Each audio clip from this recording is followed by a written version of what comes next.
சுட்ட சுட்ட மண்ணு கல்லாச்சு, நட்ட நட்ட கல்லு வீடாச்சு.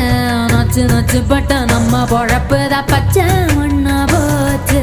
வித்த வித்த கல்லு என்னாச்சு, விண்ண விண்ண தொட்டு நின்னாச்சு. மண்ணு குழி போல நம்ம பரம்பரை பள்ளம் ஆகி போச்சு. ஐயனாரு சாமி அழுது தீத்து பார்த்தோம், சொரண கெட்ட சாமி சோத்ததான கேட்டோம். காலவாச கங்கு